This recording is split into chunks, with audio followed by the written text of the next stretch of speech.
Welcome back. This will be our last session on this rocket propulsion. Um, what we will do today is we will not solve any problems. We will revise whatever the topics we have covered till now, right? So, as part of this course, we have gone through different aspects of rocket propulsion. Like we started with astrophysics, like planets revolving around the sun, and we went till what happens inside the rocket, right? Like what are the different propulsion systems and what happens inside the rocket, how the reactions happen, and how the temperatures of the combustion chamber is defined. Um, and we were so this is a kind of hybrid course which does not deal with only one aspect of physics. So um, it revolves around thermodynamics, let's say fluid mechanics, mechanics in general, astrophysics, as I said, astrodynamics. So, in order for one to understand how the rocket propulsion works, or what is the designing parameters, or what is the uh, if you want to, let's say, design a mission to go to, let's say, orbit, or let's say you want to go to Mars. So what are the different aspects you want to look into is what covered in throughout this course. Of course, it's an overview. It is not an in-depth course, or it is not a fundamental course, but it gives you overall idea on how do you start if such a mission design is given to you. Okay, we will look at the end of this session also. Uh, what we will do is first we will go through whatever chapters we have gone through in so far in the course, and we will discuss some important aspects with some important equations. Uh, uh, the remaining, if you have notes with you, you can also revise with me, and we will discuss some important topics, which is crucial for you to understand in order to fully say understand rocket propulsion. Okay. Um, having said that, we will quickly get started. Uh,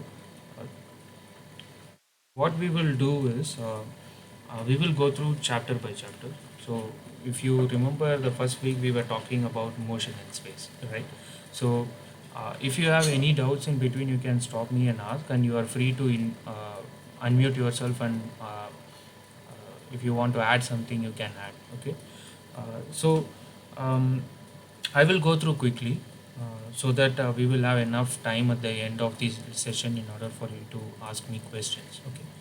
Uh, what we did in our first week was is to understand the motion in space, right? So, what are the why we need to understand motion in space is because we our rocket is going to uh, leave the atmosphere and it's going to go to space, and in fact, whatever we interact is through how there is a motion in within a space. Space is not just outer space. It means like in general space. What is the motion of each and every object, and that is going to define how we are going to achieve our objective. Okay.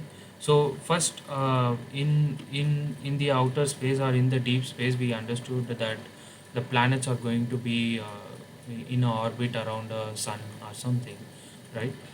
So that is actually we first look into Kepler's law of planetary motion, right? There are three Kepler's law of planetary motion. One is law of eclipse, law of equal areas, and law of harmony. So you all know what is law of eclipse. Like any planet, which if it is in orbit, it will be in elliptical orbit, right? Circular orbit is very rare to find, or it's almost the possibility of finding a circular orbit. It's going to be nearly impossible, right? Uh, Suggested was it's going to be in eclipse. So sorry, in ellipses, right? So if it is in ellipse, what is this law? So that is what we saw, right? And the law of equal areas. So that is nothing but equal areas swept at equal intervals of time, and the law of harmonies, which is the time period of revolution is nothing but proportional to uh, semi-major axis, right? So uh, the reason for us to study this planetary motion is this is going to give us this was just a uh, basic understanding what Kepler put forth, but we will analyze this more in detail in terms of Newton's law, right? So that's what we did. So before going into Newton's law, we also understood some of the parameters like velocity, momentum, and acceleration, which you all be familiar by now. But the important thing is we defined impulse. So you might have seen this impulse in engineering mechanics also, but here impulse is the major. It's like a it, impulse is kind of important parameter here, right? Because we will be dealing with specific impulse throughout the course. We dealt with specific impulse throughout the course. So, in order to understand those, so we first define the impulse, which is nothing but change in momentum. So, P here stands for momentum. So, change in momentum, like the momentum of a body will change. So, when a force is applied, the momentum of body is going to change. That's what Newton's second law is telling, right? So, if the momentum is changed, then the impulse is nothing but change in momentum, right? And the force is nothing but change in momentum per unit time, right? And then we define Newton's law of motion. There is first law, second law, and third law. But the important thing is force applied is going to be equal to the rate of change of momentum, right? So here it is change of momentum is impulse. The rate of change of momentum is force. So anywhere if we apply a force, it's not going to be like you will give a force, a constant force, and you will remove it. It's going to be like a curve like this. So you will start from zero, you will reach a peak, and then you will again go to zero, right? So the force is going to vary like this. But look into it, then we will approximate this as a uh, uh, constant force with a uh, delta t time, right? So, and if you try to just map this here, the force is nothing but the change in momentum per unit time. Okay, so and moving forward, we also define Newton's law of gravitation. Newton's law of gravitation is nothing but gm1 m2 by r square, right? And where g is universal, the gravitational constant, right? And if let's say this is in terms of vector, if you want to simplify it and tell in terms of two body, right, gravity, then it's going to be, let's say this is the mass of this is the earth and it has radius re and mass me, and if there is some other mass m at a height h, let's say, then what is the uh, gravitational pull between these two is what is given by Newton's law of gravitation, right? And we also defined that if this h is very much less than re, then you can remove this so that this part will become your acceleration due to gravity, right? So if h is very much less than re, or let's say you are near the surface, or let's say 10 meters from the surface, then 10 meters, so re is around 6,000 kilometers, and 10 meters is not very uh, like if you compare the order, it's going to be more than 4 5 orders different, right? So uh, so if we neglect this, then we will get acceleration due to gravity, which is nothing but g me by re. So this is true for any planetary object. Let's say if you go to moon, there is also going to be g moon by r of moon, and similar thing goes to Mars, and that's why this acceleration due to gravity is different in Earth, Mars, and moon, right? And but you need to know that this acceleration due to gravity is not really constant, and we know that we missed the h here, right? So it is going to be a function of h, and we have theta. This theta is nothing but latitude. Okay, so since Earth is not really a spherical object, it is a little bit oblate or oval in shape, right? So that is the reason it also depends on the latitude. but there is a minor thing. So important thing is here acceleration due to gravity is nothing. It's coming from Newton's law of gravitation. And after defining that, we also went and looked into orbits, right? So in orbits, what did we say? If bodies needs to be in orbit, then the gravitational pull and the centrifugal acceleration, centrifugal or centripetal force, should cancel out each other, right?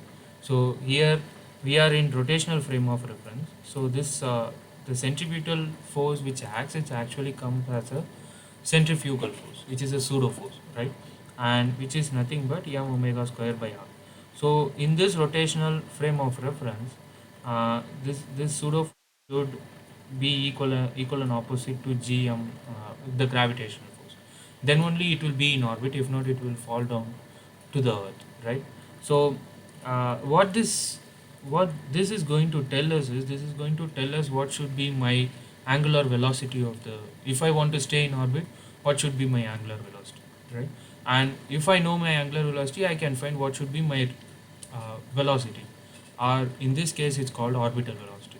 So if it has to stay in orbit, then what it has to do, it has to move with a certain, if the velocity is zero at, let's say, some altitude 500 kilometers, what it does is it simply drops down, because there's going to be only gravitational pull, right?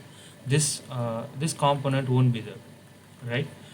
Now let's say if you apply a horizontal force, let's say 500 kilometers, and that force is going to generate a horizontal force, in the sense there, if there is a motion in the radial direction, that going to generate a centripetal force, and that centrifugal force is going to be acting opposite to the gravitational, so the gravitational pull will be balanced out, and this will be going on in an orbit, right? So if we want to do that, then we should know how much velocity with which I should move, right? And that can be simply calculated by balancing the forces. So that is a that's where the really the fundamental usage of this laws can be applied anywhere. That's the beauty of it, right? So just the force balance will give you what is the orbital velocity, or the velocity with which you need to move, right? So so this is what you will do. You have gravitational force, you have centrifugal force, because it's in a rotational frame of reference, and then you just rearrange it, you will get the orbital velocity. Remember, this is the velocity with which you can rotate in the orbit. You will be still trapped in the gravitational pull, right? Because there is a gravity acting.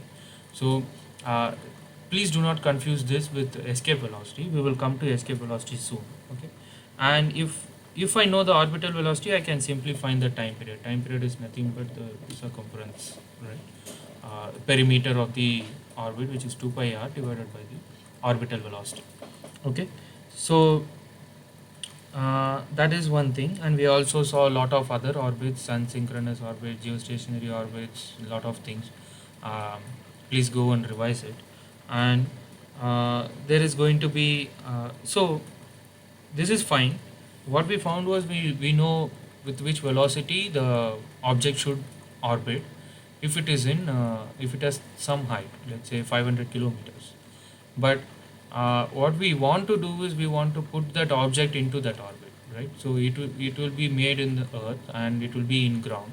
We have to put that orbit into the object. So if you want to do that, we need to change the energy of the object, right? So at ground, it's going to have zero energy. Let's say that is the data. At ground we have energy zero, and we want to reach to a height, and then we need to have a horizontal velocity also, right? So we are going to impart some energy, which is a potential energy to reach our orbit, and then kinetic energy to stay in the orbit, right?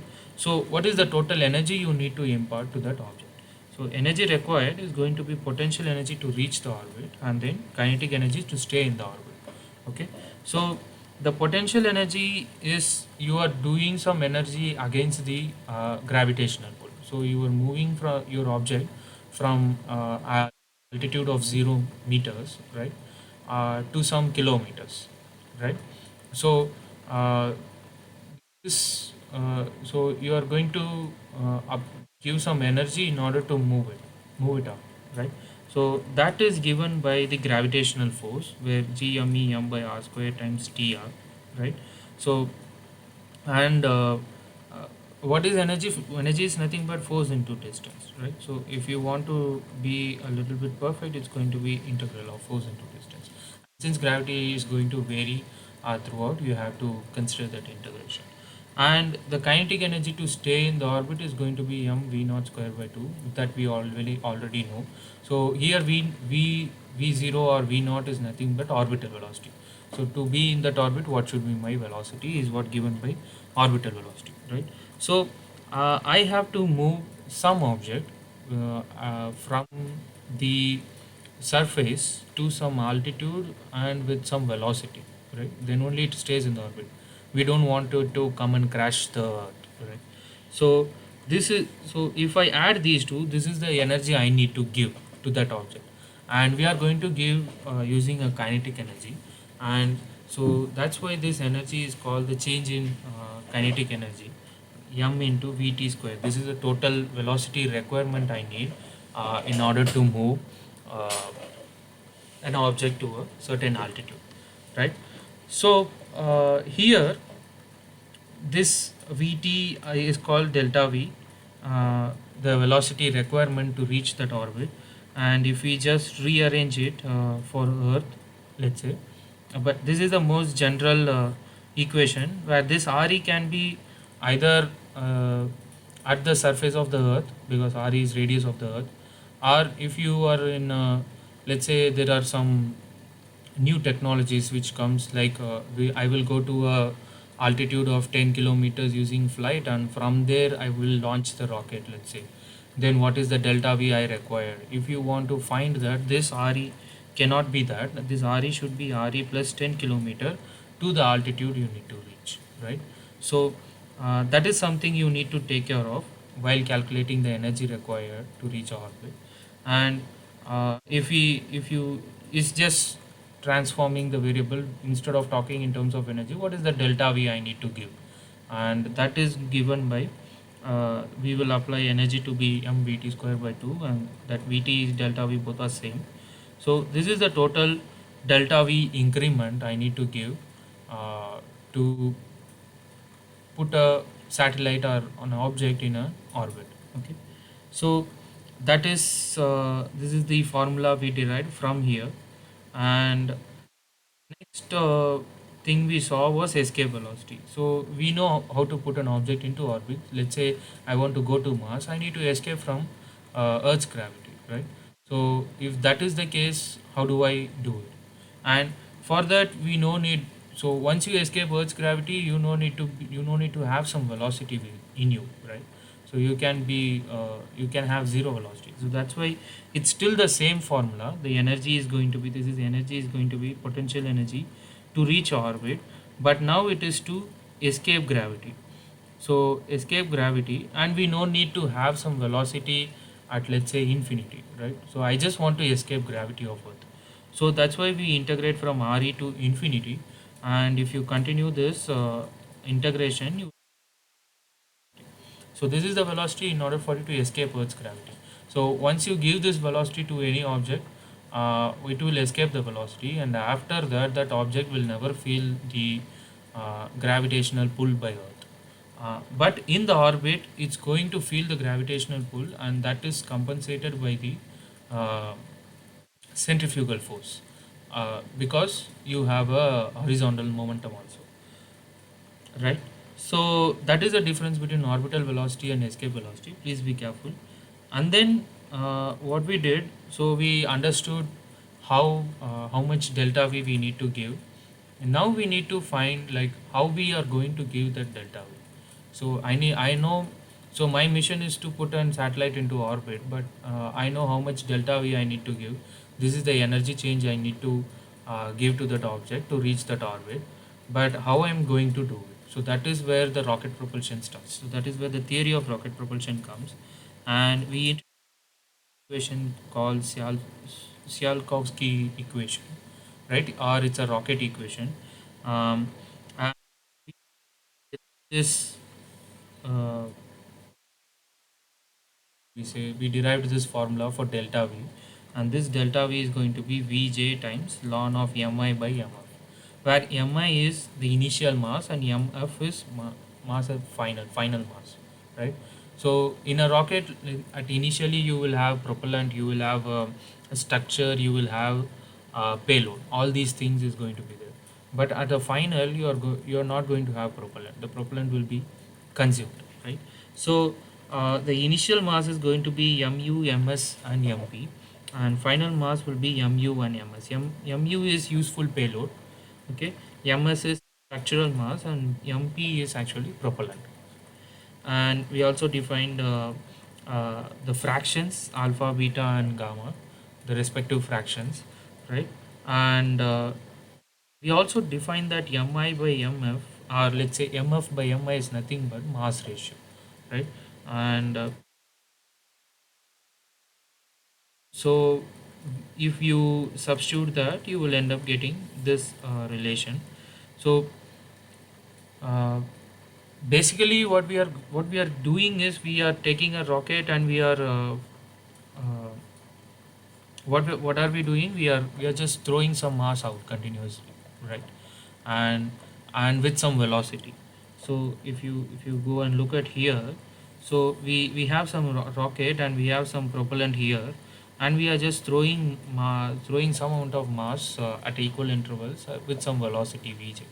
And because of this constant ejection of this mass, based on Newton's third law, you are getting uh, reaction force, right? So that is the concept, and that is how we derived this equation, the rocket equation. And later we also defined propulsive efficiency, which is nothing but the amount of which is, say, an amount of energy I'm getting, like, or the rocket getting, like, so what is the amount of acceleration a rocket gets, right? How do we put it? So the energy obtained by the rocket divided by the energy uh, given to the rocket, right? So it's going to be the kinetic energy gained by the rocket, kinetic energy gained divided by the total energy given to the rocket. So since this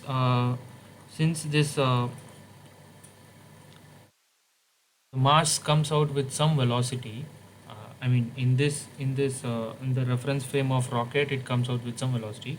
But at ground, if from ground reference frame, if you see, there will be some efflux velocity for the gases, which means that I wasted some amount of kinetic energy, which can be uh, gained, or which can be gained by the rocket. And because of that, I am losing some propulsion power.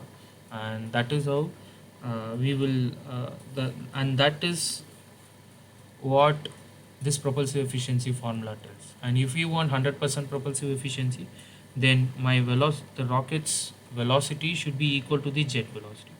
But mostly what happens, the jet velocity will almost remain constant, but rocket velocity is going to keep on get accelerated, right? So we might end up getting, at some point we might end up getting 100% efficiency, but we will never always get 100% efficiency. So this is something you need to note. When the velocity of the rocket is equal to the jet velocity, then your propulsion efficiency would be 100%. Okay. So uh, and that but propulsion efficiency is not the only performance parameters of any rocket. There are few more performance parameter which is very important, and which is what studied throughout till now, right? So the another performance parameter is impulse. So impulse is nothing but, we already defined impulse, it's nothing but change in momentum. Here in terms of propellant, it's going to be mass of propellant times the velocity of jet velocity. Okay. And uh, but we don't use impulse too much, because mass of propellant, it is not very convenient. That's why we use specific impulse, which doesn't depend on this mass of propellant. So if I have more mass of propellant, then my impulse changes. So you won't be able to compare two propulsion systems easily, right? So one propulsion system have more mass of propellant, another propulsion system have less mass of propellant, then my impulse is obviously going to be different. But if I want to compare these two, I need to have proper standard, and that is going to be our specific impulse. And we will be using, I mean, you all know that we were using this throughout for any propulsion system, let it be solid, liquid, or hybrid. The important parameter is specific impulse, which tells that the amount of impulse I gain per unit mass of the propellant. Right? So if I have 100 kg of propellant, how much amount of impulse I am going to get? Okay, so that relation is given by the specific impulse. Or this can be written as, from this equation you can simply write it as Vj, jet velocity. Or there's also one more parameter, which is F by m dot p, where F is thrust, right? M dot is mass flow rate of the propellant. So because it is easy to calculate both thrust and mass flow rate of the propellant, uh, rather than calculating or measuring impulse and mass of the propellant. Mass of propellant can be measured, but impulse measuring is going to be difficult. But mass flow rate of the propellant and thrust can be easily measured for any rocket motor while testing. So ISP is so it can be easily defined using thrust by mass flow rate of propellant. And actually, this is the most general and easier way to understand this specific impulse. So your ultimate aim is to get some thrust to reach an orbit, and what you want to do is you want to reduce your propellant carrying, like you want to reduce the amount you carry. So if you want to have a performance parameters, it's going to be how much amount of thrust I get per unit flow rate of propellant, right? So that is the way we define the specific impulse. And the thrust is going to be, it is you all know it's m dot p into Vj, right? So the amount of momentum at the exit is going to be, thrust is uh, from Newton's third law, the momentum with which the product gases exit the nozzle is going to be equal to the thrust given on the rocket, right? So F is equal to m dot p into Vj. And there are a few more parameters like impulse to mass ratio, thrust to mass ratio, all those parameters are there. Please go through that. And being understood these performance parameters, what we also did was we did the staging of rockets. So why we need to do staging of rockets?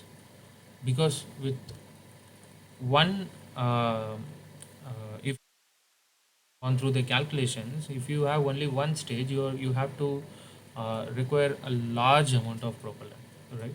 And that is going to cost you more. But if you have two stages of propellant, where for the first stage, the both second stage and the payload is going to be as a total payload, and for second stage it's going to be only the payload, right? So if we, and each of this stage is going to give us some delta v, right? So from the first stage is going to give me some delta v. Let's say it goes from, if I want to reach 500 kilometer altitude, and if I have two stages, the first stage, let's say it gives 250 kilometer delta v. So until then, this whole thing will be a payload, and this payload will be given a delta v of 250 kilometer, 250 to the uh, some meter per second to reach till altitude of 250 kilometer. So since now the second stage has already have some velocity, the delta v it requires is again it's going to be equivalent for um, another 250 kilometer altitude, but it is going to be more easier for second stage to reach a overall delta v, because it has already been accelerated to a certain velocity, and from there it can easily get accelerated to a little more velocity to reach uh, the desired altitude, right? So if you go, if you do calculations, I mean you already done that. So if you do calculations, you know the importance of having multiple stages of rocket. But people always prefer a simplified rockets, right? So it's, if we have a single stage and if we are able to accomplish our mission, it's going to be very nice. But the amount of propellant we need is going to be very high, and it is going to be difficult. But um, there can be advancements in technology to reach this, but we don't know that right now. So right now we always use multiple stages of rocket, and each stage is going. Let's say you want to reach 500 kilometers and your delta V is like 8 kilometers per second. Each one can give you 4 4 or let's say 6 2 or 2 6. It's up to the how you design the rocket, right? So each and every stage will give you that delta V. And similarly, we also saw clustering of rockets, and I didn't include it here, but you also know what is clustering of rockets, right? So, what is clustering of rockets? Can anyone tell me?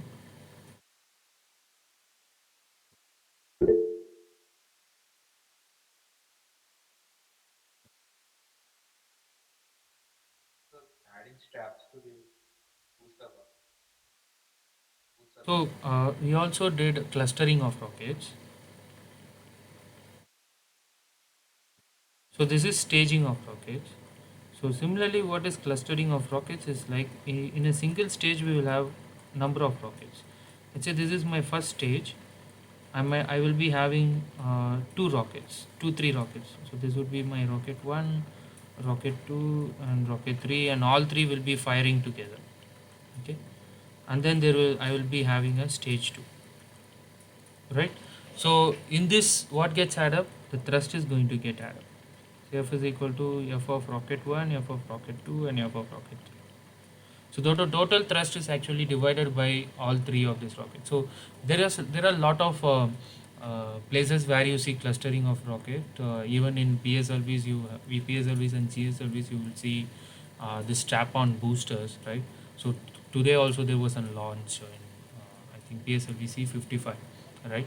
Uh, I believe that there were only 2 3 strap-ons there. But anyway, uh, if you look at, I don't know whether you have gone through, whether you have seen this Starship flight test, uh, SpaceX Starship's flight test, and if you look at it, there were around 28 to 31 Raptor engines. You know, so please look at it. Yes, It's sir. very interesting. Um, does anyone have something to share? I might have missed.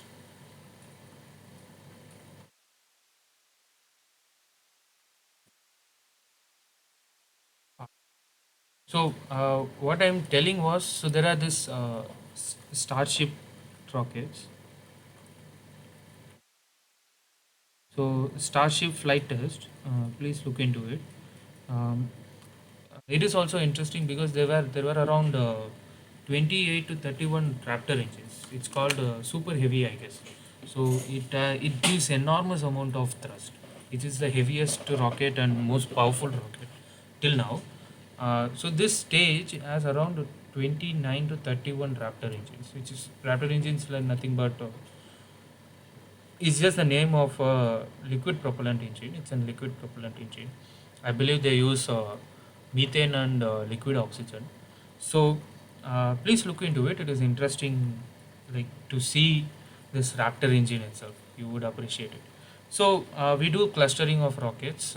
We do staging of rockets uh, to achieve few goals. Like in staging, we want to have a we will have different delta V's for different stages. In clustering, we can have lot of rockets to give more thrust, right?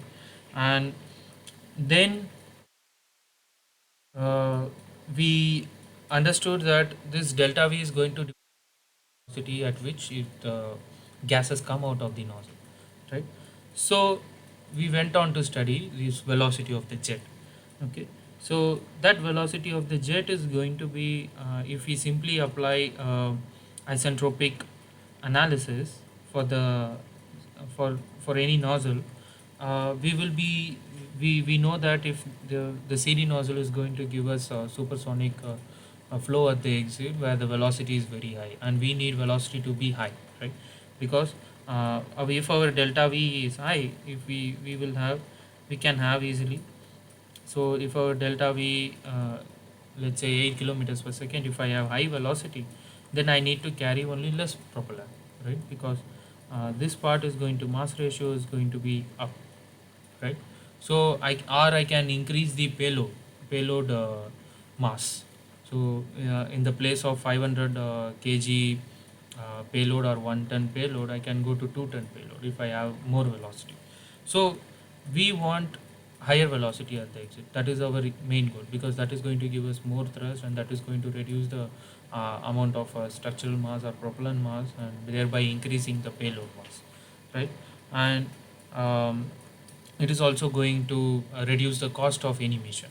So we want this VJ to be very high, and if we want VJ to be very high, we like to have a supersonic flow at the exit. And if we want to have a supersonic flow at the exit, there is only one way we could do is using converging diverging nozzle. And this converging diverging nozzle can be contour nozzle, can be um, uh, conical nozzle, can be any other nozzle. The design is up to us. But if we simply apply a 1D isentropic relations, 1D isentropic study, if we do, we will end up getting the relation for velocity of jet to be like this, where the important dependence of this velocity of jet is this temperature Tc, where Tc is the temperature of the chamber, and this m is molecular weight of the gases with which it goes, right? So the molecular weight of gases here, molecular weight of the gases, and the temperature of the chamber here, it's going to be so our velocity is going to depend on these two parameters more. It also depends on gamma. It also depends on PE by PC. So PE is exit pressure and PC is chamber pressure. So this pressure ratio and temperature, and then molecular weight. So these are the three important parameters which is going to decide my VJ. And we want high VJ, so we need to optimize these three parameters. One is temperature of the chamber, pressure ratio, and molecular weight of gases.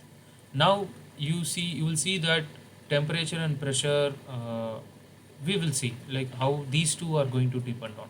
So we understood that we need high velocity, and that is going to depend on temperature of chamber and temperature of chamber and molecular weight. So and then we went on to design this nozzle. So we have an expansion ratio formula here, and that is going to tell me how should be my expansion, like based on expansion ratio, how much pressure difference I can guess, or the pressure ratio I can guess. So that we can find it over here. And then we also went on and discussed on some other important physics like over expanded, under expanded nozzles, and then few advanced topics like performance laws and flow separation, right? And as I said, CD nozzle can be contour nozzle, conical nozzle, or plug nozzle, like however you want. The important um, aim is to increase the velocity, and that should be given, that is going to be done by the nozzle. So nozzle's work is to do acceleration. So it has to accelerate given gas which is at the inlet to a higher velocity. And how it is going to do that is going to convert the internal energy of those gases into kinetic energy at the exit. So it's actually basically an energy conversion device if you look at it. Okay. So and then we also defined another important parameter, which is characteristic velocity. So this characteristic velocity is very important because it is going to connect the chamber pressure and the mass flow rate in the nozzle. Okay. So because the chamber pressure is going to be a measure of uh, chambers performance, combustion chambers performance, and you are trying to connect that with the mass flow rate, and that is given by the C star velocity. So C star actually is uh, a performance metric for the combustion chamber. Okay. And the mass flow rate is going to be gamma times, so mass flow rate again we got from isentropic relations, and it is dependent on chamber pressure, temperature, and the area of the throat, right? And we know if you want to choked flow, we need to have Mach number equal to 1 at the throat, right? And then we have this is one more This just comes here.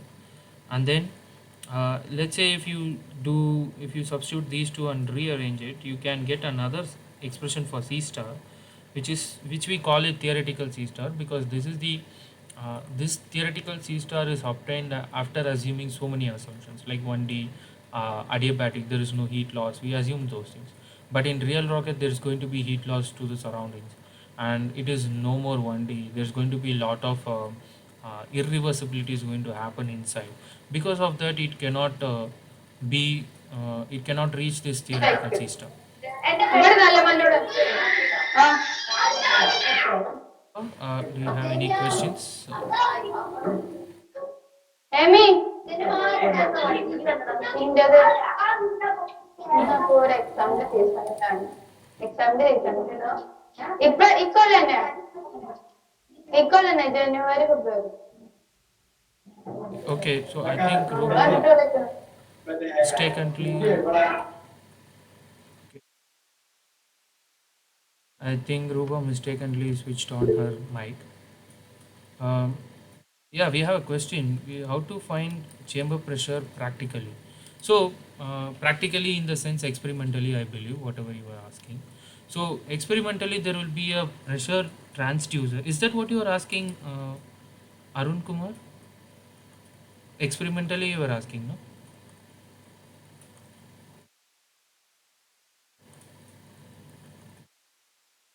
So, basically, in a rocket motor, what we do is we will have a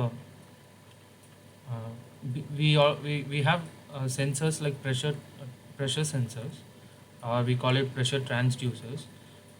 We will put that inside the rocket motor, or let's say in the head end of the rocket motor, and we can find the pressure. Okay, so let's say this is your rocket motor. Let's say assume it's an solid propellant for now, but liquid propellant also you can put anywhere inside it. So what they will do is they will put a pressure transducer here, and they will keep recording the pressure. They can if it is an liquid propellant, they will put somewhere here also small pressure transducers, and they will keep on checking the pressures inside the chamber. Okay, so that is through sensors. Is that fine? Is that what you are asking?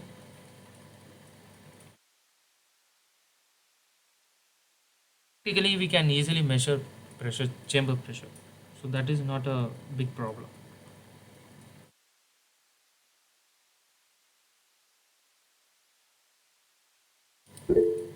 Okay. So, so importantly, we can find the chamber pressure, and we can also, since Arun Kumar asked this, I want to tell one more thing. So we can also find mass flow rate in the nozzle. Okay. Uh, that is the reason we can easily we come up with a performance metric which is C star. So this is going this we can easily infer lot of physics happening inside, and that is also one of the reason we call it as an actual C star. So in an experiment, if you do, we can actually find the C star, and this is going to be your theoretical C star because it doesn't depend on any pressure or any other mass flow rate inside the nozzle, but it depends on temperature and molecular weight. So which tells just depends on the combustion of the product, right? So the combustion of a fuel and oxidizer. So if my combustion is perfect, then I'm going to have then my the actual C star will be equal to theoretical C star. Then I will have 100% C star efficiency. Uh, but this cannot happen, and that can be easily measured using how can we achieve variable area ratio? Okay, so this C star is going to be less than the actual C star because uh, this actual C star is something we measure, because chamber pressure we can measure and mass flow rate also we can measure, and area of throat we already know, and this measured C star is going to be always less than theoretical C star, which doesn't require any measurements, right? It doesn't require any experimental measurements, and This is the reason we define C star efficiency, and that is easy way to uh, any propulsion system, or that is an easy way to compare to propulsion system, and that is the reason uh, we defined another velocity called characteristic velocity. So here Gokath Chandu has one question: how can we achieve variable area ratio? So um, that is a fairly new technology which they have been developing. So there can be different ways to do it. Basically, if you look at some fighter jets, right? So in fighter jets, you can see at the exit the nozzle can expand and contract, right? You would have seen the uh, I exactly don't remember what is that fighter jet, but some fighter jets have this capability, and that is also kind of considered as a variable uh, area ratio nozzle. So that is also a nozzle, right? In fighter jet, that is also a nozzle, but those areas also sometimes expands and contracts, but it is you cannot have a very high variable area ratio. So let's say if you have area ratio of 5 at the nozzle, you can go up to 5.5 or 4.5. We can reduce or increase like that, and that can be achieved by adding one more layer to it, maybe. And whenever you need it, you push it out, so it goes outside like this. But you cannot really change the uh, so this also can include so here suddenly you are changing the the the transition is not very smooth here, right? So this can also create problems, and it is actually fairly new technology which everyone is working on. So I may not be know full about it. So that means there's under and over expanded nozzle practically happens. Thing we can do in we can do is design optical nozzle. Yeah. So under an expanded nozzle is going to happen always. So uh, basically you can avoid one if you want by designing the nozzle for ambient pressure, like at altitude of 0 meters. So let's say at 1 atmosphere, for that 1 atmosphere, if you define the nozzle, you can avoid one of the nozzle under so uh, because as you go above and above, you are going to uh, the is going to be lesser and lesser, but your nozzle will be keep expanding to 1 atmosphere, right? So the pressure so it won't be able to expand till the ambient. So you could avoid one of the uh, scenario, right? So only there is going to be only one place or the design point at which this optimum expansion will happen, and mostly even in that case the local pressure can increase slightly or reduce slightly, and you will never see a say optimum expansion. In fact, in experiments you will never see an optimum expansion. It's just a consumption. It's like an assumption we make, that's all. So that is there. We will always have over expanded or under expanded nozzle, but over expanded is going to be it will create lot of problems always. So that's why people always use under expanded nozzle. Okay. And that's why if sometimes they even design it for atmospheric pressure, so that they want to totally avoid this over expanded nozzle scenario. So uh, that is true. Always there's going to be over expanded or under expanded nozzle. So what is the difference between combustion detonation? Explain RDRE, sir. Okay. So I will come to this question later at this session, Arun Kumar. Please wait. So that is not relevant at this point of time. So we will come to that. Okay. So we will continue our discussion on this. So that's how we define the efficiency, C star efficiency, and we also define the thrust coefficient, which is going to be thrust coefficient is, if you want to simply put, it's like by adding a divergent portion, how much more the thrust component you are getting, like how much thrust multiplication you are getting, is what this thrust coefficient is. So that's why this is called a performance metric for nozzle, and C star is called performance metric for combustion chamber. And importantly, it's like ISP is nothing but C star times CF, where this is a performance metric of combustion and this is the performance metric of nozzle, right? And in your rocket, the performance metric of rocket is ISP, and that rocket mainly consists of combustion chamber and nozzle. Okay, so that so this is easily you can correlate with each other for rocket propulsion system, how much performance is how much the performance is how much added by the combustion chamber and how much is by the nozzle. Okay, um, so once we know what happens in the nozzle, we know it's going to be so we want to have high jet velocity, so we came to the nozzle because the nozzle is going to give us high jet velocity, and we from nozzle analysis we found that jet velocity is going to depend on chamber pressure and temperature.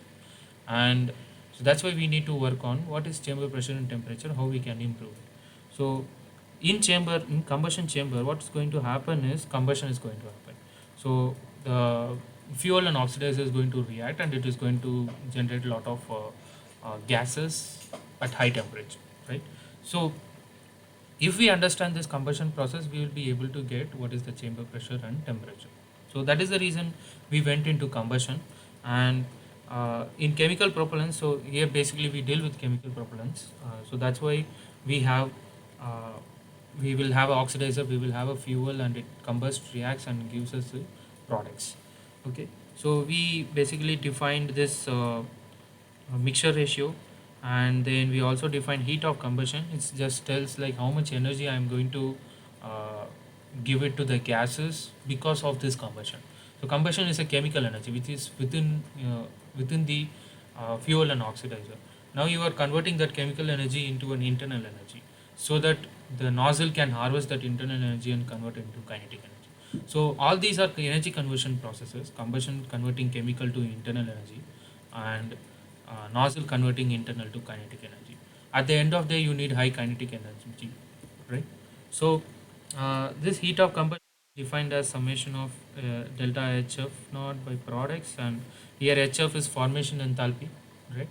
So you all know what is formation enthalpy. Let's say this is the reaction. So you you may not be given a reaction, you will be given only fuel and oxidizer. You need to find out what would be the products. Basically, if you have a carbon based fuel and oxidizer, the product is going to be CO2 and H2, right? And if it is not fully balanced, or if there is any dissociation is going to happening, then there's going to be CO, H2, all these things is going to come.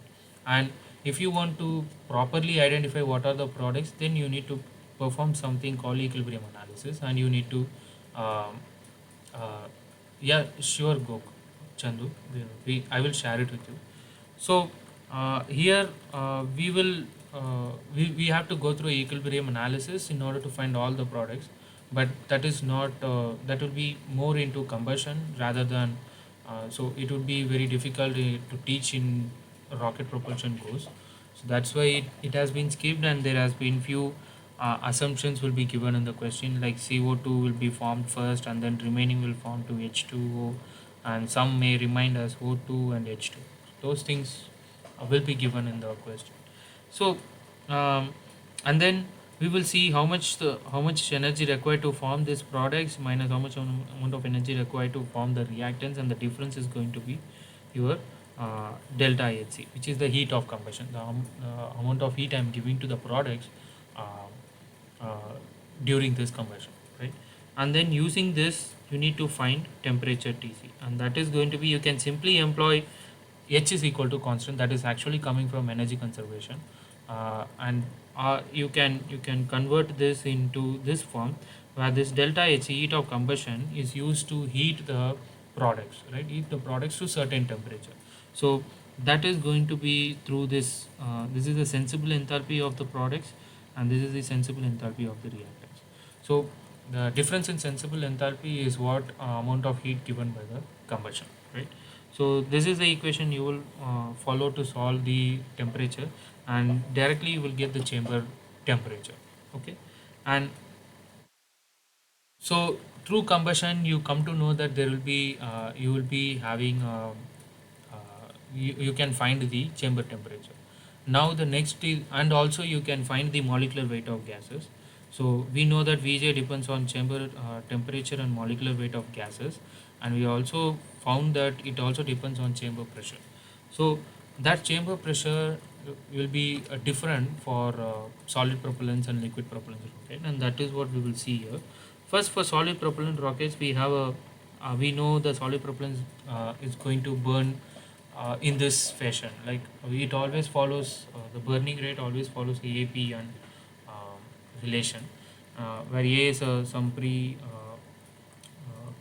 like it's a coefficient and n is the exponential term, exponential factor. So it is going to depend on some n power of pressure.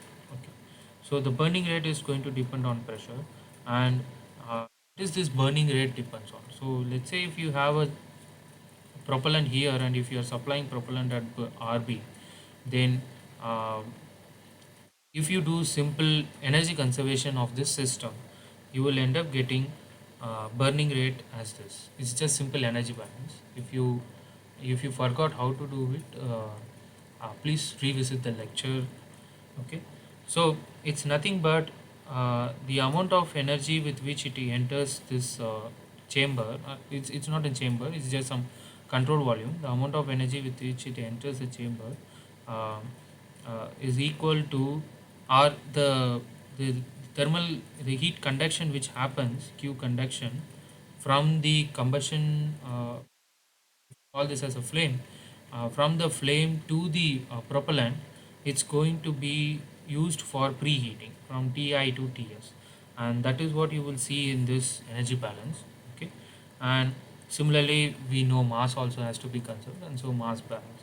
So based on this relation, the going to get consumed, and it is going to get consumed at T, and it is going to get consumed and give the product gases at TF, while TF is nothing but TC, right?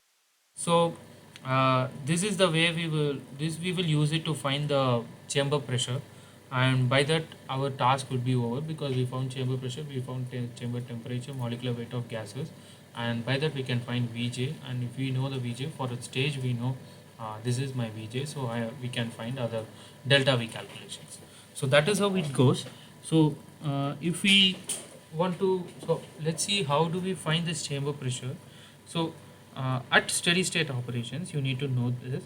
The mass generation rate is going to be rate at which the nozzle, rate at which the gases go out of nozzle, right?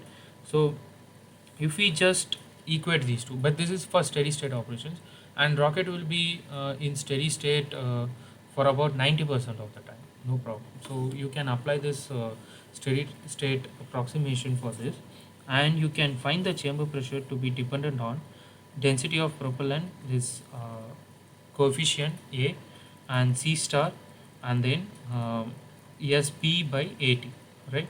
SB is nothing but burning surface. So since, so we are talking about propellant, so solid propellant.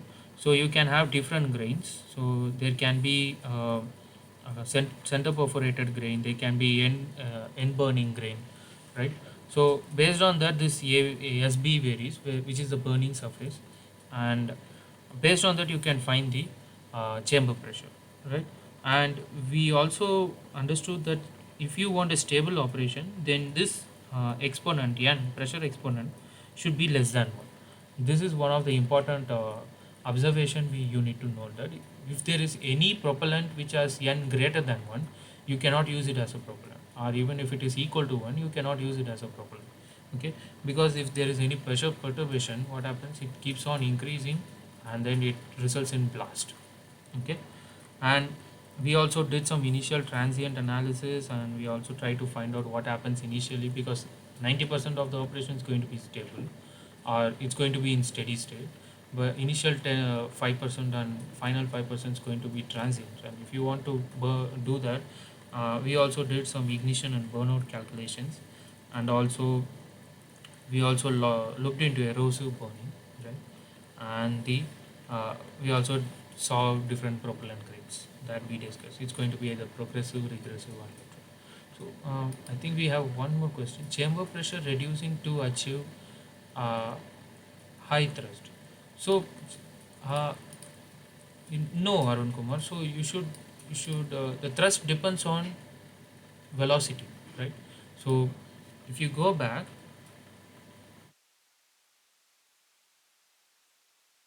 the ultimately thrust is nothing but m dot into Vj, right?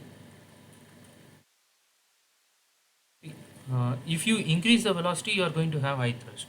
Okay, so if you want to increase the velocity, we found that if you want to increase the velocity, the temperature of the chamber should increase.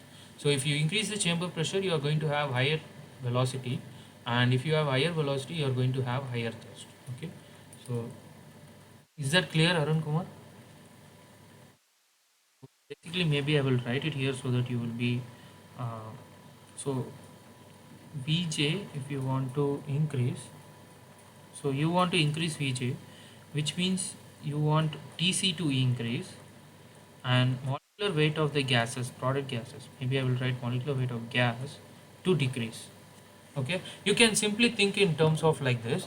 See, if nozzle is a energy conversion device, so if you have high internal energy at the inlet, it can convert into high kinetic energy, right? If you have low internal energy at the inlet, it will convert into a lower kinetic energy, right? So internal energy is nothing but a function of temperature, right? So if you have higher temperature, I have higher internal energy, and that can be converted into high kinetic energy. High kinetic energy means higher velocity. Higher velocity means higher thrust. Okay. Now, coming to molecular weight. So if I have a molecular weight of, if I have higher molecular weight, what I have is I have very heavy gas, right? So if I have a heavy gas, if I want to accelerate to the nozzle, I'm going to, it's going to be little difficult for me, because which one would be easy, if I have a heavy molecular weight of gas or light molecular weight of the gas? So lighter gas you can easily accelerate, right? So if you have uh, product gases to have less molecular weight, then you can easily accelerate to a higher velocity, and that is that is how this relation you can understand more physically. So a lighter gas can be easily accelerated, and it gives me higher velocity. So the molecular weight is inverse dependent, and if I have higher internal energy, I can convert into higher kinetic energy. So the temperature is dependent. Okay. So this is something I should have made it clear. Okay. So okay, where were we? Pressure. So uh, we we also went into liquid propellant rockets, and in liquid propellant rockets we know there are different feed system, and you all are expert in this. So if you just take it out using so there will be, we will take we will get a liquid and fluid, we will pressurize it, because if we have higher chamber pressure, we are going to have higher velocity. That's the reason we will always look for higher chamber pressure. Similarly, like higher temperature. So if you are designing a combustion chamber, if you are able to generate high pressure and high temperature, you can have very high velocities, and it's going to be more and more efficient in terms of operation, any rocket. Okay. So uh, so if you want to go into a higher pressure, then we need pumps, and if you have pumps, you need to drive using a turbine only, because you cannot drive using any motor or something, because it requires a lot of electrical energy, and that much energy you cannot carry using batteries, right? So that's why we have this pump turbine uh, system here. And if you want to run a turbine, you need to have a high energy gas to the turbine, and that can be obtained from the same fuel and oxidizer. You will take a few feet of the fuel and oxidizer, you will put it in the gas generator, where there will be some preliminary combustions happening, and that combustion will have high temperature. So the temperature inlet to the turbine is going to have high temperature, and that will expand to a low temperature, and the lower gases to a low temperature gas can be expanded through auxiliary nozzle, and if you expand it like that, it's going to be GCC, gas generator cycle. I think it's GGG, like, or whichever, have a look at it. And if you send it back to the combustion chamber, then it's going to be a staged combustion cycle. Okay. um, and there is one more thing called expander cycle also, where we will take the fuel on the side walls of nozzles and chamber. It's like preheating, and then after we preheat, we will either put it in the gas generator, or we will put it in the turbine. We will expand it, and that energy is used to drive the pumps. Okay. And using this also, we will be able to that is one more cycle for this liquid propulsion engine. And the important thing is, we need to know how much amount of work uh, we need for the pumps, and how much amount of work turbine should give us, and that can be easily correlated with this. And here there is this F, which is a ratio of mass of propellant went into gas generator divided by total mass of propellant going to the combustion chamber. And this also have an impact on uh, further analysis, like in terms of pressure and temperature. So please have a look at it, go and study. And the pumps, similarly pumps, we will usually use non-dimensional um, parameters in order to characterize this performance. And here ns is specific speed, and ds is specific diameter. And we also studied monopropellant rockets. For example, hydrogen is a monopropellant, and what we did was we sent into a combustion chamber, and we had a catalyst bed, because we need to want to decompose the hydrogen, and then we need to react it. And if you want to do that, you need some catalyst to do that, because it would be a slow reaction. So we had a catalyst bed, and there will be reactions happening, and you will have high temperature at the inlet of the nozzle, and it will again expand. So basically, in every propulsion system, you will have a combustion chamber. You are going to have a nozzle.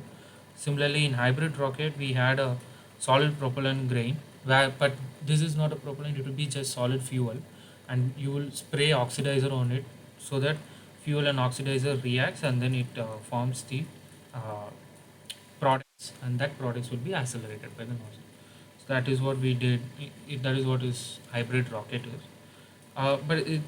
This hybrid rocket is fairly, it's not fairly new technology, but this technology is in development. We use it whenever we need, only when we need. Okay, because liquid propellant engine is going to give us more performance than other propellants. Even solid propellants has less specific impulse compared to the liquid propulsion systems, right? So, and then we also touched a little bit about this advanced topic, combustion instability, which basically tells if there is any pressure perturbation inside the combustion chamber, it adjusts the mass flow rate. And if this adjusts the mass flow rate, it has adverse effect again on the pressure. Okay. So this is a loop. So because of that, it can either blow up, or it can also extinguish, or it doesn't extinguish, it can come back. Okay, come back to normal pressure. So this is a very advanced topic. If you are interested, you can continue pursuing it after this course. Okay, and then finally we also saw electrical propulsions. And what is important thing about electrical propulsion, it is going to give us very high ISP. So whatever for solid propellants, if you see, you can maximum reach 280 to 90 seconds, right? And for liquid propulsion system, you can reach up to 400 to 500 seconds, right? Sometimes 600 seconds also.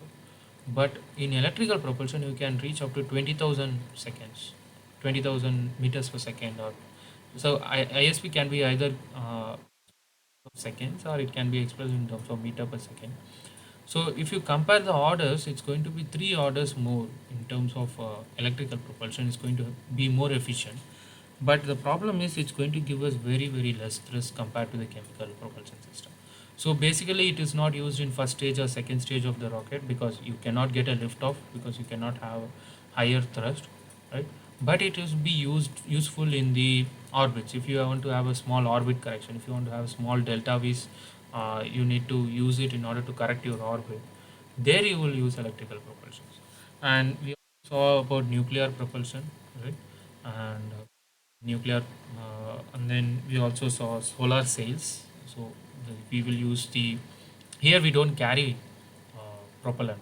So we will just have a very big refractive material, reflective material, and what it does is it, whenever photons or any radiation comes and hits it, you are going to gain some momentum. So that is what solar sail is. And then finally we also saw pulse detonation engines. So pulse detonation engine is, it's also a chemical propellant engine, and this is a new technology which is in development. So this is called detonation because the flame travels at velocity faster than the speed of light. Okay, so uh, that is why it's called detonation. In combustion, there are two kinds of flames. One is deflagration, and another is detonation. Deflagration is where the flame speed is less than the speed of sound, and detonations are where the flame speed is greater than the speed of sound. Okay, and uh, this detonation we usually see in explosions. Let's say if you explode a RDX or TNT, you are going to have a detonation because uh, uh, it is very highly reactive, and it is uh, it's going to be a premix system. So there are two kinds of system in combustion again. One is premix system and non-premix system. These are topics in these are important terms not studied in rocket propulsion because it's too much inside in a fundamental course of rocket propulsion. If you are very much interested in combustion, you can take another course on combustion where they will we will be seeing what are the different kinds of combustion systems, what are the different kinds of flames, and how it will be useful for us. Okay, so there are premix system, there are non-premix system. In premix system, it will be uh, the fuel and oxidizer are already built in. Okay, so it is together, and if you ignite it, what happens, it can the reactions can happen faster, and it starts exploding. Okay, which means nothing but the speed at which the flame travels, it's going to be more than the speed of sound. So detonation means flame threat moving at Mach greater than 1. Yeah, true. So which means shock wave associated with it because your flame is traveling at more than speed of sound, because before that there will be a shock wave, right? So that is what detonation means. And there is one more thing called deflagration. Deflagration is when the flame front moves at lesser than the speed of sound, and that is what we will see everywhere. Let's say if you um, take any premix system, let's say your gas stove, right? That is on deflagration because the flame, you might see some flame is not moving, it just stays there in the burner, but actually what you are doing is you are supplying uh, the fuel to the flame, right? In various places what happens, flames move. Let's say if you take a CI engine or SI engine, what happens is the you ignite it and the flame moves down, right? So at that time the flame moves at lower velocity or lower than the speed of sound, and that is called deflagration. And detonation, it's like moving flame front moving than the speed of sound. It is more efficient because you are doing the combustion very quickly, and you can uh, get a high velocity. Okay, see, you are doing a combustion at high velocity. Remember, like if you try to expand that, you are going to get even more higher velocity. So that is the reason people are working on detonation engines. Even there is one detonation engine even DRDO has developed. uh, yeah, rotating detonation engine is something little advanced. Even I don't know full functioning of rotating detonation engine. So, but basically, I can tell you what happens in a detonation engine. Sometimes what happens, I don't know whether that is. So, I will tell you something.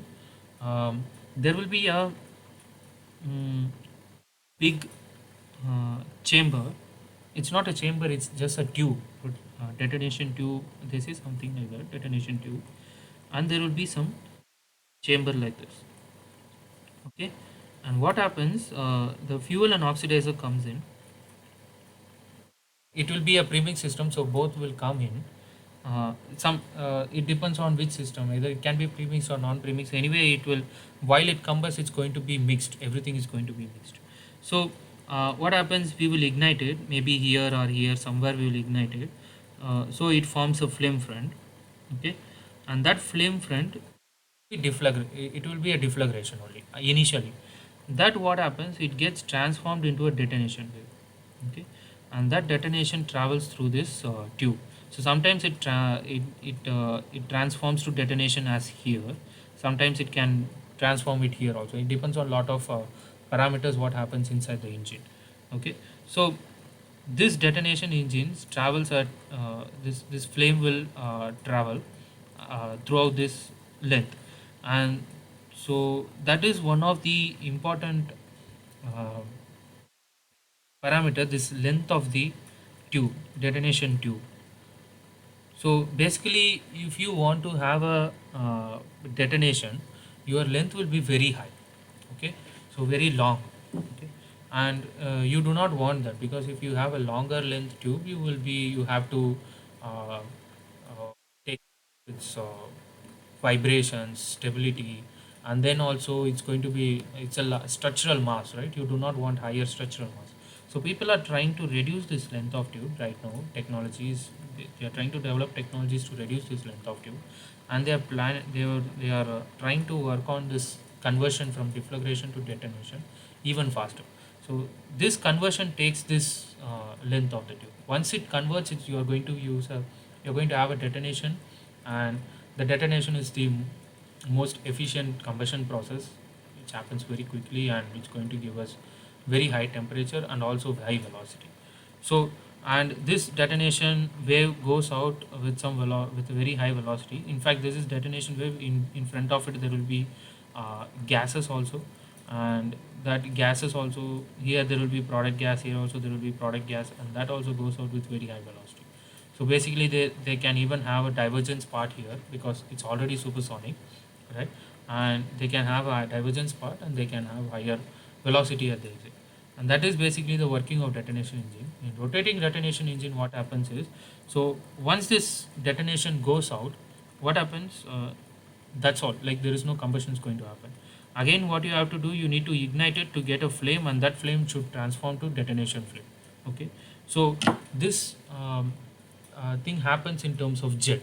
So let's say if you want to plot the force, the thrust it's going to give, it's going to be, so suddenly there will be high velocity gas and then suddenly it goes down. So the thrust will be something like this. So it's called pulse detonation engine. It's not continuous. So every time what you have to do, for each and every pulse, you need to send the fuel and oxidizer in, and you need to combust it, and you will get it out. So it's similar to like what we do in SI or CI engine. So you will get the fuel and oxidizer inside, and you are going to compress it, you are going to have a wave, you are going to ignite it, have a wave, and you are going to convert that mechanical power into uh, torque, right? So but there what we have is we have flywheel, and we make it more continuous, so that we need continuous movement of vehicle. But here in pulse detonation engines, it's not, you are not converting any power to this thing. You are just letting the product gas to go out like that, right? So because of that, the thrust you generate is going to be like this. So pulsed fly. So what you want to do is, you do not want idle time of this time. So what they will do is, they will put another detonation engine, and they will time it like this, so that uh, this will be engine 1, this will be engine 2. So and what they will do is, they will also put it in a rotating mantle, right? So there will be one tube, detonation tube here, the another detonation tube here, and another detonation tube here. This will be rotating. So that is one of the I think this is the rotating detonation engine. I also clearly it's a fairly advanced topic, and I'm not an expert in this. So I do not know what happens in rotating detonation engine, but detonation, this is what happens.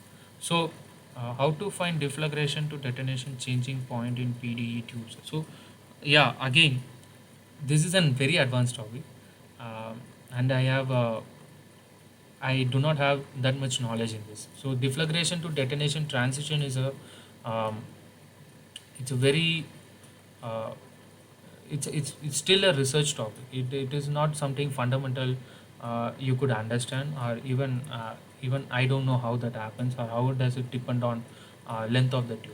But that is the present challenge people are facing.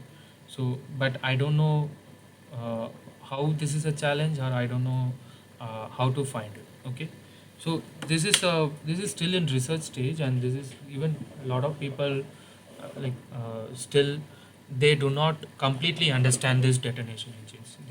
They just have a idea of doing it. They see that detonation wave is going to be very fast. We can use it to get a thrust, and people are still working on how the deflagration to detonation transitions. Okay, so I have many questions in RDE. So I encourage you to ask to an expert. So I'm not an expert. Uh, my research work also is not related to it, um, and my research work is more related to solid propellant combustion. So if you are very much interested in RDE, you can approach few experts, maybe in IASC or even DRDO have already developed an detonation engine. I don't know whether it is rotating detonation engine, but they already developed. I think it's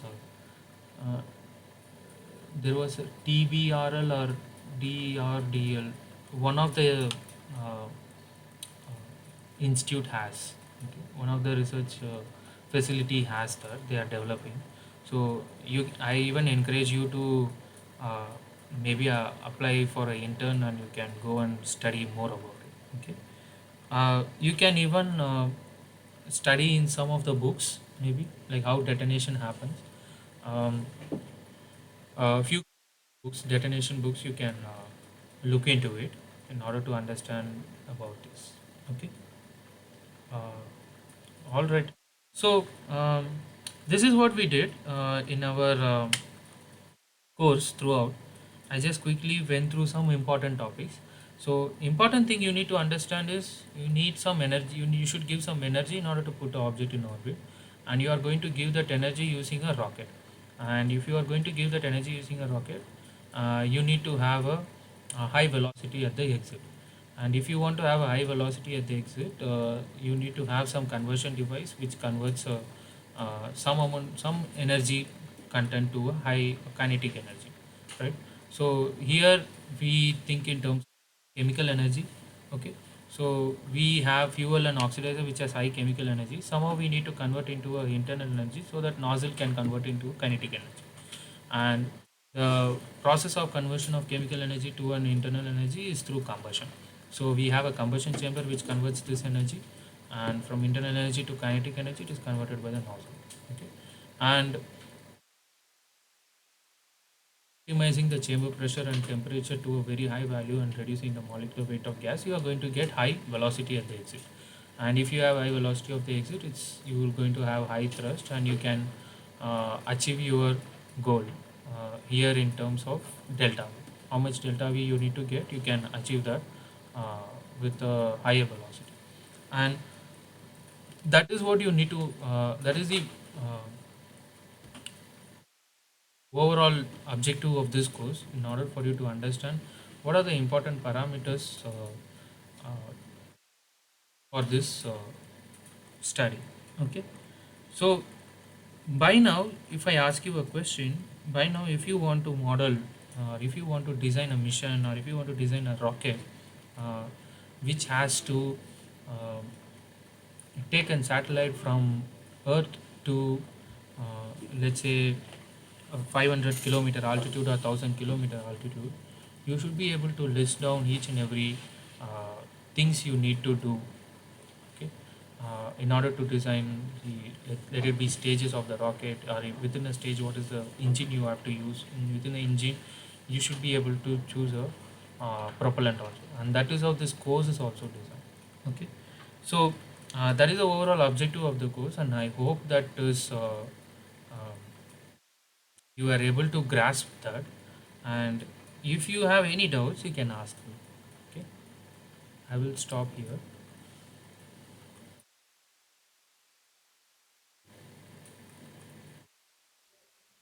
Sir, in solid rocket motors, we have, uh, if we have high exhaust speed, we have erosion. So how we can, mitigate that? I didn't get. So if we have high exhaust velocity, what we have? There is a erosion in the propellant, in the solid propellant, Erosion. Okay. and that increases m dot in the combustion chamber, and that also increases the pressure. That can damage the inner structure of the chamber vessel Right. chamber. So, see, high velocity, we need it only at the exit of the nozzle. We don't need a high velocity at the chamber. Okay. So basically, inside the chamber, it's not going to be supersonic. It's going to be subsonic. But there will be velocity increase. The velocity increase may be high, and that is how erosion also happens.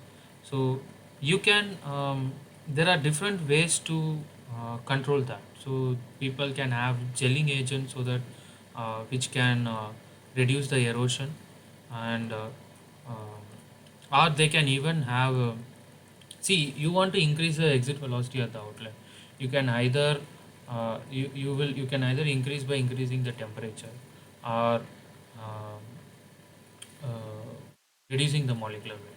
So, but here there is no place where this erosion comes. So, but erosion, how it affects is it can carry away the propellant, which will not burn at all, and because of that, you will have a performance loss.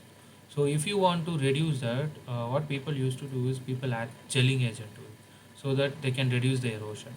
That is one way to do it, but it has nothing to do with high velocity at the exit or so. Okay, velocity is going to cause erosion, but you can easily reduce it by adding a gelling agent. Like this is called increasing the um, what do we call mechanical property of a grain. Okay, so that is something you can look into it. It's called mechanical properties of the grain. Okay. Yes, sir. Okay, so that is going to help you in reducing that erosion. So mechanical people usually used to do uh,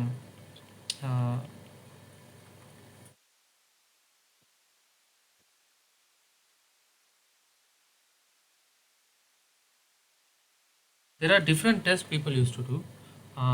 One is even the tensile strength, um, the because since it's ungrained, it's going to be solid, right? So mostly it will be brittle. So they will do different mechanical test, and that will probably help in reducing the erosion for that case. Okay, that is one of the uh, way to reduce it, but I'm not sure what are the other ways. You can look Sir, into do it. you know the names of some jetting agents? So right, so there are different gelling agents. So few gelling agents are added to increase uh, the energy of the in fact in some of the propellants, let's say if you take AP HTPB propellant, the HTPB is in addition to HTPB, they also add a few gelling agents like poly A, right? But those are for increasing the energy content of the propellant.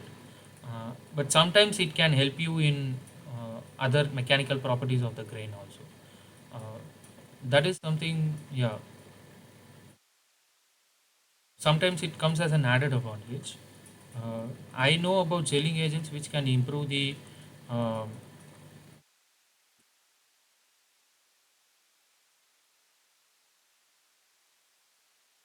Yes. so there is one thing called GAP. I don't know whether you know glycylacidyl polymer, I guess. Cap, which is also very high energy content material. They even use it as a propellant, and there are a lot of gelling agents which actually used to increase the energy content of the propellant. But if you see other problems with solid propellants, this erosion might be of less importance than anything else.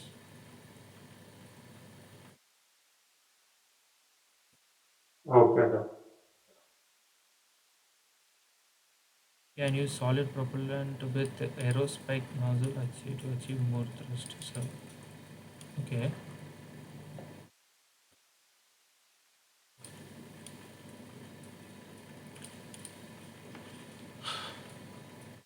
There are different nozzles people use. Uh, if the aerospike nozzle gives you supersonic velocity at the exit, then it is fine. You can use it. People use it different nozzles, so it depends on the design. Even that can be used as a variable uh, area also, I guess. So you can move the nozzle. So it depends upon the design.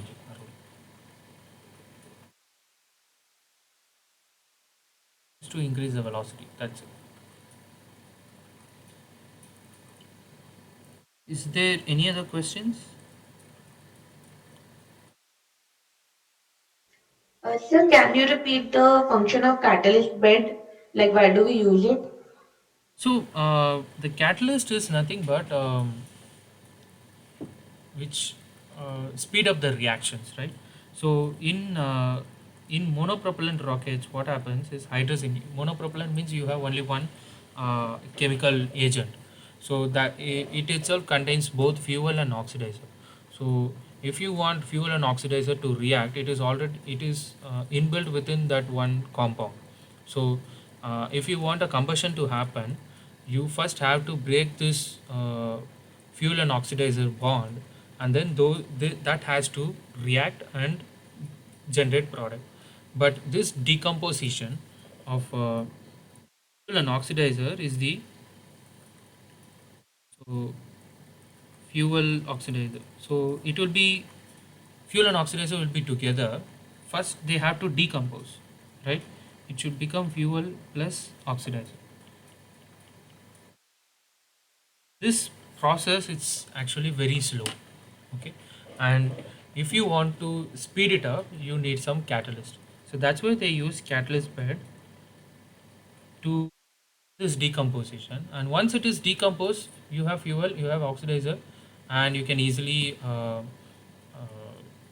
like you can increase the reactivity of the uh, you can easily combust, and you can generate high temperature gases.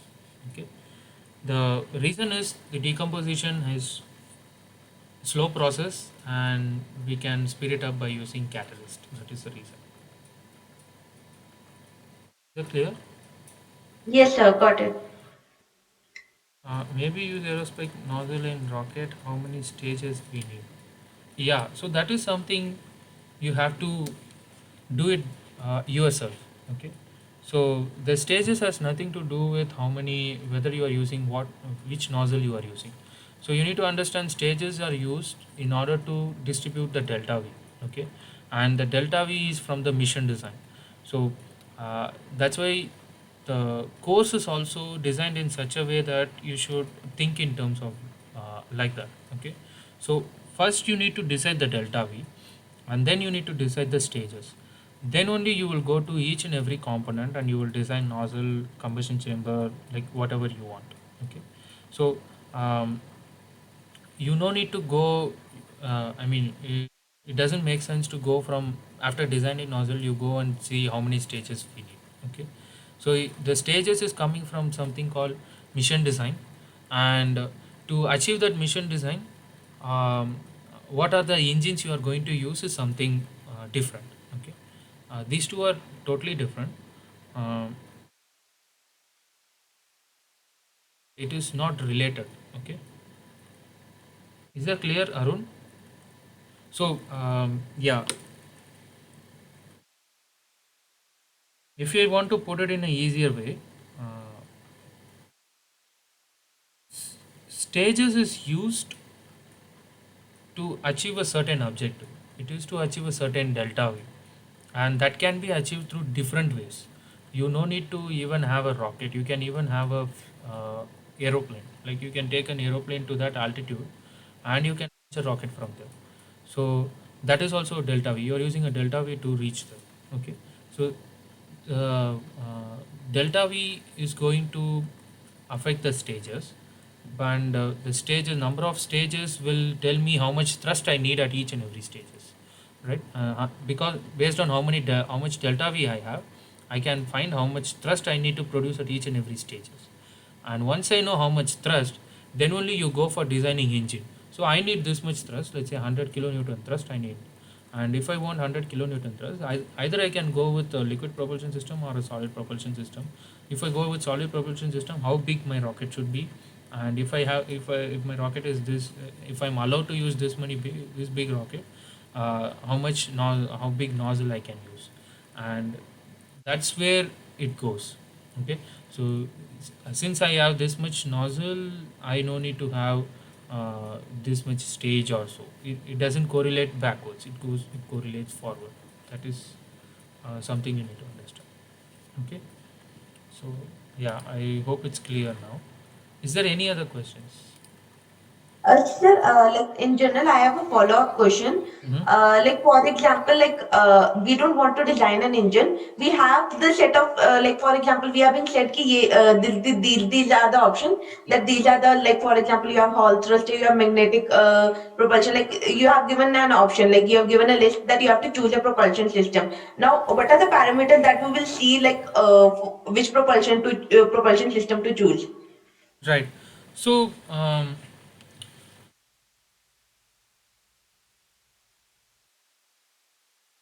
given the number of stages, okay, so are given delta V. So basically if you want, it depends on delta V. Let's say since you are talking about electric propulsion, let me give you one more example. Let's say you need to correct your orbit from, let's say you need to change the inclination angle of the orbit, or let's say you want to go to a bigger orbit.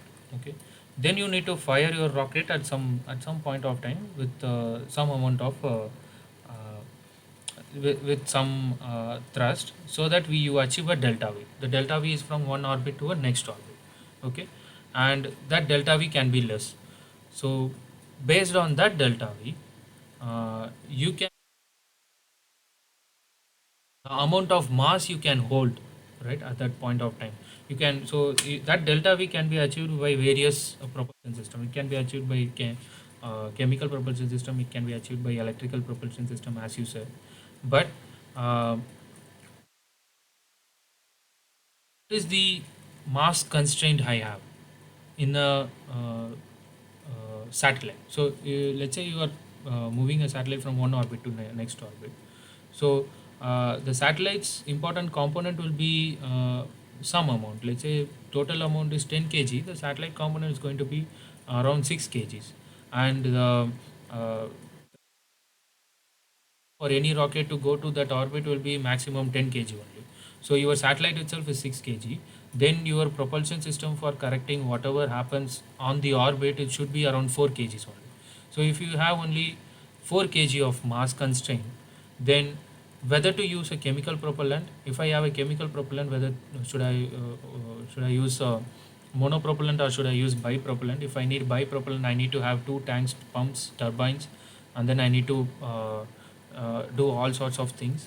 And I will also have lot of nozzles throughout the satellite. Similarly, if I have monopropellant, there's going to be only one there's going to be only catalyst bed, only nozzles, and I will just simply pass the monopropellant on all the nozzles. And if I have electrical propulsions, I'm going to have uh, let's say different kind of thrusters, right? And for that I need to have again I will have some propellant, let's say xenon gas inside my chamber, and then I will be passing it through different grids. uh, so what is the mass of these different propulsion systems, and what do you want to use?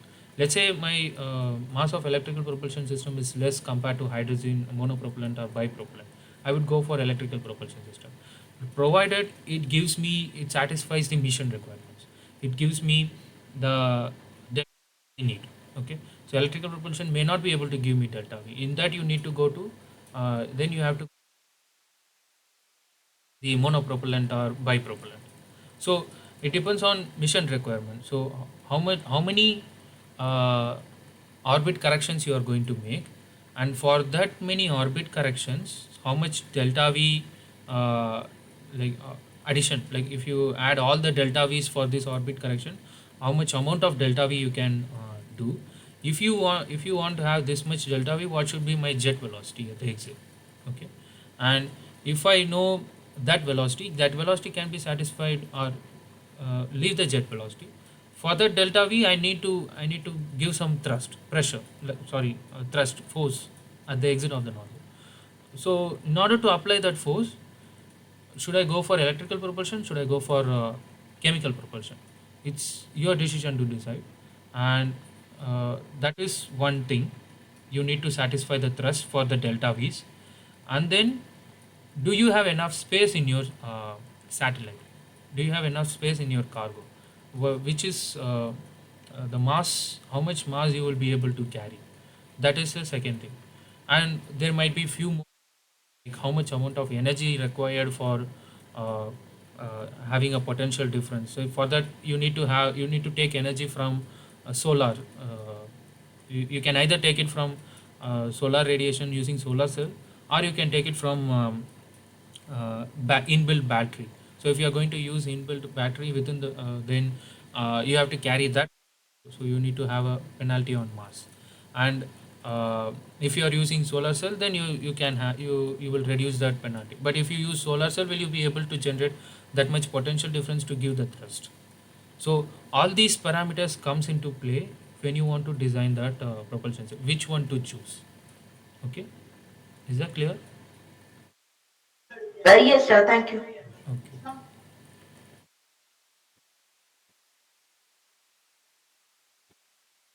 Right. So we have Arun and Kriti, only two people. Uh, do you have any more questions?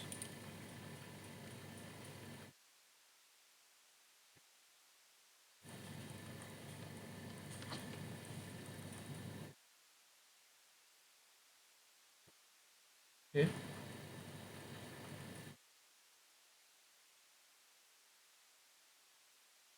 We have Krishna Kumar also here.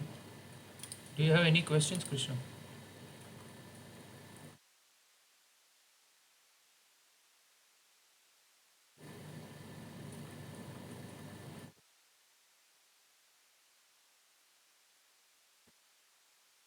Sir, I have one, like it's not related to the syllabus part, but like since you are working on solid propellant, so I just had one question. Like I was trying to find a software which could actually analyze all the chemicals. Like for example, we were actually creating a solid motor, and we are trying to add in like K2CR207. Now we want to analyze that how much it will be able to analyze all the parameters and all the chemistry behind it. So is there any software which could help us out in that? So you are doing solid propellant combustion, right? Yes, sir. We are practically doing it. So if you want to do it, there's it's a open source only. It's called NASA CEA. Have you come across this? Yes, sir. I've heard of it. Heard of it. Like currently, I was using open motor software. That is also an open source. Okay, so this NASA CEA is like 1D theoretical calculations for any rocket, for even rocket, or sometimes even for combustion. Uh, do this. We used to use it extensively in order to understand the theoretical limit it can reach. But if you want to know what actually it reaches, it's going to be difficult. And it is also depends on what is the combustion efficiency at that when it is when the rocket motor is fired, right? And it also depends on various other parameters. It depends on nozzle, whether the and depends upon the fuel too. So if it's a solid propellant, it will uh, react, it will combust, and what happens if there are a lot of particles, it gets settles inside the nozzle, right? And obstructs the nozzle, or it stops the flow, or sometimes it reduces the passage of flow inside the nozzle. So there are some two-phase losses happening within the nozzle. So these are some of the problems with uh, any solid propellant rocket. There is a combustion efficiency problem, there is a two-phase loss problem, and uh, it can easily these are major problem which happens, but these two things you cannot use any software to find it. Okay, so these two things, it's very difficult. People, if you want to do this analysis, you have to do a CFD analysis, fully refined CFD analysis, and you need to know each and the chemistry behind it, right? So for a solid combustion, if you want to know the chemistry, the chemical kinetics, you need to know, like what is the pathway the reactant goes through to reach a product state, right? That kinetics is may not be well developed for the propellant you use, and uh, if you want to detailedly model this, there you need to use a CFD model, and that CFD model uh, models every aspects detailed. Okay, till now. But what NASA CEA does is it simplifies, and whatever we did here, whatever we did in this course, it instead of you repeating it again and again by hand, NASA CA does it for yourself for different pressures, different temperatures. So basically, it's simplified 1D theoretical limit with which with which you can reach. That will be given by the NASA CEA. You can use this rocket module of NASA CEA. Okay. That will give you what is the specific impulse you will be able to get, what is the um, thrust you can get, all those things NASA CEA will tell. But experimentally, if you do it, if you measure it, you may not reach that much specific impulse. Okay, that you have to find it experimentally, or you can look into some papers where they did experiments and they found out this is the typical combustion efficiency, or this is the typical C star efficiency we are observing, or this is the typical ISP we observe if we do all these things properly. So you can learn that only from research papers, or you can use NASA CEA to find the theoretical limit, and you can do your own experiments to find out how much thrust and pressure you are developing inside a chamber. That is the only way. If you want to do this using a software, if you want to detailedly model each and every aspect of physics happening inside a solid rocket motor, it is I believe uh, there is no such software which can easily do it. Okay, sir. Do you have any other questions related to that? So, what is the software you used? You were telling. So we currently used open motor software. Okay, what does it do? Open motor software. So although I don't have much idea because like I am just like some other person is working on the propulsion part. So basically we are actually developing rocket motors. So for that purpose, that open motor software is actually able to make a customized motor Okay. for us. So, Yes, sir. is it okay? So,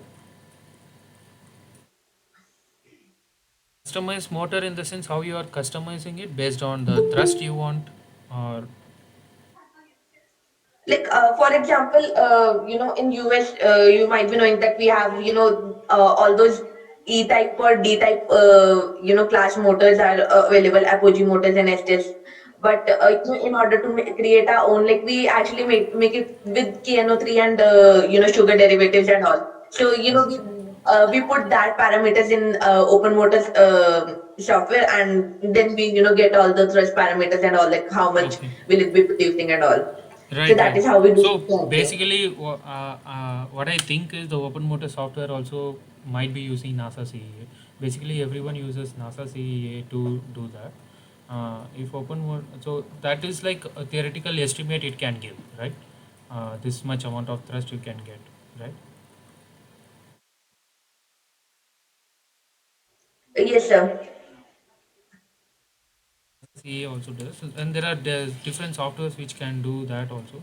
But if you want to fully model like a 3D rocket and you want to see in every aspect, it's difficult, and no soft even answers or any commercial softwares cannot do it properly. Simplify it and you can do something like without chemistry you can do, uh, or sometimes you can even do without uh, two phases, like one is solid and one is there is going to be solid particle and the gas phase, right? So you can simplify it and use just to do gas phase simulations that you can do in using CFD in answers. And similarly you can do uh, simplified. I'm afraid there may not be chemical detailed chemical kinetics for this, uh, but so what I'm telling is you can get a thrust. This is the amount of thrust I can get. So there will be this rocket motor, and you will fire it, okay, and it is going to expand and it is going to give you some thrust, okay. But what happens is with respect to time, if you plot the thrust, it might be something like this, like this, like this, something like this. It might be, or it can be even straight and coming down like this also. This kind of profiles you cannot get anywhere. That is what I'm trying to say. If you are getting, it will be some, but with 1D analysis, whatever we did in this, uh, it will be following that. If you want to accurately get this kind of profiles, one need to do a detailed CFD analysis, and doing a detailed CFD analysis for that kind of complex system is not yet well developed. Yes, sir. Got it. Questions? Anyone else?